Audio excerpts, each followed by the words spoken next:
Naxalism 1964లో పుట్టింది. 67లో మా CPM party నుండి ఇడిచి వాళ్ళ అడవుల్లోకి వెళ్ళి గన్ను పట్టుకుంటేనే ఈ దేశం విముక్తి అవుతుందనే పద్ధతిలో వాళ్ళు అడవులలోకి వెళ్ళారు. మేము అప్పుడే వివేదించాం. 67లోనే సిపిఎం పార్టీ నుండి విడిపోయినప్పుడు మేము తీవ్రమైన విమర్శ చేశాం. ప్రజలు బయట ఉన్నప్పుడు మనం అడవుల్లోకి పోవడం కాదు. తెలంగాణ సాయుధ పోరాటం అప్పుడు ఉన్న ప్రాంత నిజాంకి వ్యతిరేకంగా అవసరం వచ్చి గన్నులు పట్టుకున్నాం.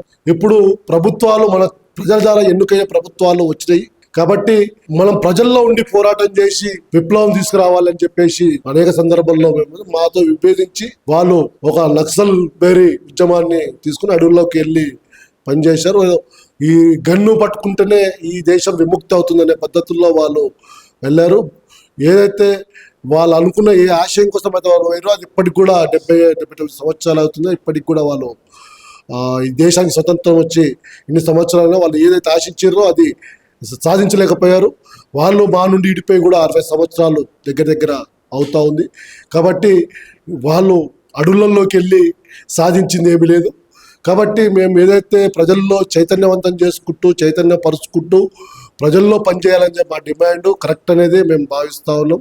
ఇప్పుడు వాళ్ళు కాంగ్రెస్ కంటే బీజేపీ కంటే బీఆర్ఎస్ కంటే మమ్మల్ని ప్రధాన శత్రువు అనుకుంటారు. అంటే వాళ్ళు కమ్యూనిస్టు పార్టీ సిపిఐఎం పార్టీ నుండే ఇడిపోయారు కాబట్టి మా నాయకత్వం బాగా దెబ్బతీశారనే ఆలోచనలో వాళ్ళకు ఉంది. ఎందుకంటే ప్రపంచం అప్పుడు 67లో అందరు గన్నులు పట్టుకుంటారు, దాన్ని నడవండి అని చెప్తాము. మేము దాన్ని విభేదించినాం. జనాలు ఎవరు గన్ను పట్టుకోరు, నాయకులే గన్ను పట్టుకొని లోపల పోవాల్సి వస్తుంది. అది కరెక్ట్ పద్ధతి కాదంటే మమ్మల్ని విభేదించిపోయారు కాబట్టి మా సిద్ధాంతం వాళ్ళ సిద్ధాంతానికి పెద్ద తేడా కొన్ని వ్యత్యాసాలు ఉన్నాయి. ఆ వ్యత్యాసాలకు మేము తీవ్రంగా వ్యతిరేకించాం. అది కరెక్ట్ పద్ధతి కాదు. ప్రజల్లో ఉండి పోరాటం చేయాలన్నందుకే వాళ్ళు మమ్మల్ని శత్రువుగా భావించి కాంగ్రెస్ వాళ్ళకంటే మమ్మల్ని ఎక్కువ చంపింది వాళ్ళే. నక్సల్ బేరీ వాళ్ళ నాయకులు మా కార్యకర్తలు బాగా ఉచకొత్తకొచ్చారు గ్రామాల్లో. ఇది కరెక్ట్ కాదని చెప్పేసి మేము అనేక సార్లు డిమాండ్ చేస్తాం. అయినా ఈ ప్రభుత్వాల వాళ్ళపైన అణిచివేసే ప్రయత్నం చేసినప్పుడు మేము నక్సలిజానికి సపోర్ట్ చేసుకుంటూనే వచ్చామంటే గన్ను పట్టుకోవడం తప్పు. ప్రజల్లోకి రండి, కమ్యూనిజం చాలా గొప్పది. కారల్ మార్క్స్ క్యాపిటల్ రాసినప్పుడు ఆయన చెప్పాడు, గన్ను అవసరాన్ని పట్టుకున్నప్పుడే పట్టుకోవాలి తప్ప ప్రజలు వ్యతిరేకిస్తున్నప్పుడు కాదని చెప్పి ప్రజలు కోరుకున్నప్పుడే పట్టుకోవాలని.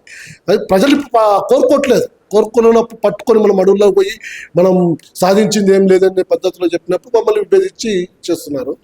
ఇప్పుడు కేంద్ర ప్రభుత్వం బీజేపీ ప్రభుత్వం నరేంద్ర మోడీ నాయకత్వంలో ఆపరేషన్ కగార్ ఏదైతే ఏర్పాటు చేశారో ఈ కగార్ మేము తీవ్రంగా వ్యతిరేకిస్తా ఉన్నాం. బీజేపీ ప్రభుత్వం నక్సలిజాన్ని అణిచేయడం కోసం కాదు, అడవుల్లో ఉన్న గిరిజనుల హక్కుల్ని మొత్తం కూడా కాలరాయడానికే ఇలాంటి కగార్ తీసుకొచ్చారు.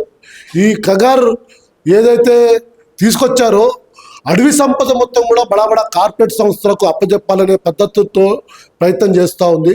నిక్షేపాలు నిక్షేపాలు ఉన్నాయి. అక్కడ యురేనియం ఉంది, ఇనప ఖనిజాలు ఉన్నాయి, గనేట్ ఉంది, అనేక సహజ సంపద మొత్తం కూడా ఈ ప్రాంతంలో ఉంది.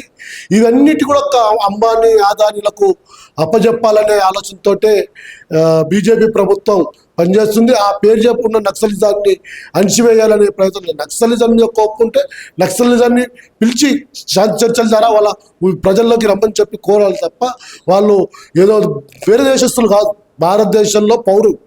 ఈ దేశంలో పుట్టి పెరిగిన ఈ దేశం మీద ప్రేమ ఉన్నవాళ్ళు. అలాంటి వారిని తీసుకొచ్చి ఏదో పాకిస్తాన్ నుండి వచ్చిన, బంగ్లాదేశ్ నుంచి వచ్చిన, విదేశాల నుండి వచ్చిన టెర్రరిస్టుల లెక్క వీళ్ళను చంపడం అనేది కరెక్ట్ కాదు. వాళ్ళు బీజేపీ వాళ్ళు ఇప్పటికే జమ్మూ కాశ్మీర్లో టెర్రరిస్టులకు భారతదేశంలోకి వచ్చి అనేక సందర్భాల్లో చైనా వాడు వచ్చి 20 మందిని చంపుతాడు, పక్కన పాకిస్తాన్ వాడు వచ్చి 20 మందిని చంపుతాడు, బంగ్లాదేశ్ వాడు 20 మంది చంపుతాడు, నేపాల్ వాడు చంపుతూ ఉంటాడు, భూమి మొత్తం కబ్జా అవుతూ ఉంటుంది. దీని మీద పెట్టరు వాళ్ళు పోరు.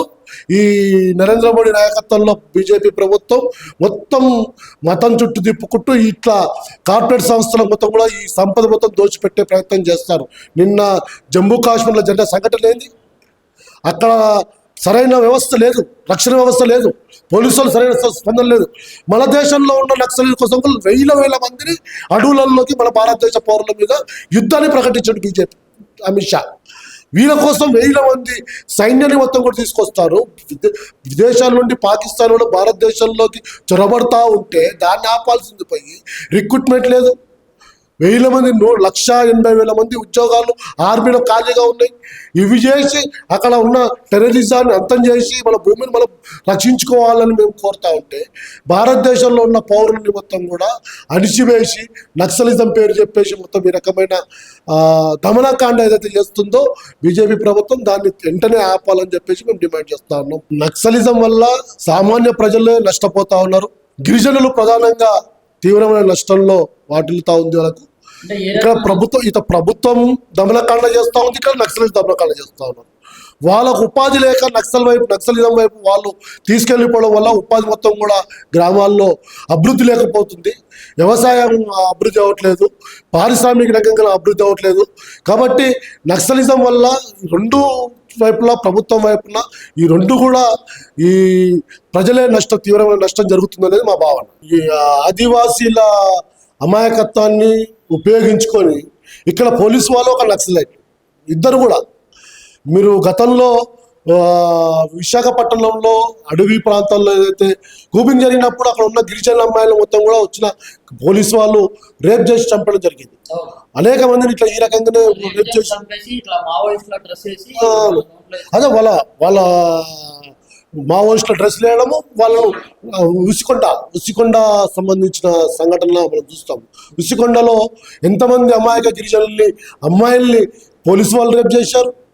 వాళ్ళకు రేప్ చేయడమే కాకుండా వాళ్ళని అవయవాలు మొత్తం కూడా కోసేసి వివక్షణ రహితంగా, అసలు పాకిస్తాన్లో ఇండియా బార్డర్లో ఏ రకంగా ఉంటుందో అంతకంటే టెర్రరిస్టుల కంటే ఎక్కువ పోలీసు వాళ్ళే ఈ వివక్షణ రహితంగా చేశారు. ఆ రకంగా చిత్రహింసలు వేశారు మహిళల్ని.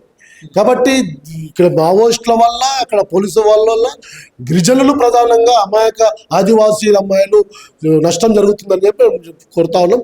కాబట్టి వెంటనే ఈ దమనకాండ ఏదైతే కర్రగుట్ట ఏదైతే జరుగుతూ ఉందో ఆ గుట్ట ఆపరేషన్ వెంటనే ఆపాలి. వాళ్ళతో శాంతి చర్చలు జరపాలి. వాళ్ళు జనస్రవంతిలోకి తీసుకొచ్చే ప్రయత్నం చేయాలి. యుద్ధం ద్వారా జనస్రవంతిలోకి రారెవరు, శాంతి చర్చల ద్వారా జనస్రవంతిలోకి వస్తారు. నువ్వు ప్రజల సమస్యలు పరిష్కారం చేస్తే వాళ్ళ నక్సలిజానికి దూరం అవుతారు. వాళ్ళు నువ్వు ప్రజల సమస్య పరిష్కారం కాకుండా ఉన్న సంపద కోసం ఆ అబ్బాయి ఆదాయాలకు ఇవ్వడానికే ఈ ప్రయత్నం చేస్తున్నారు అనేది మా భావన.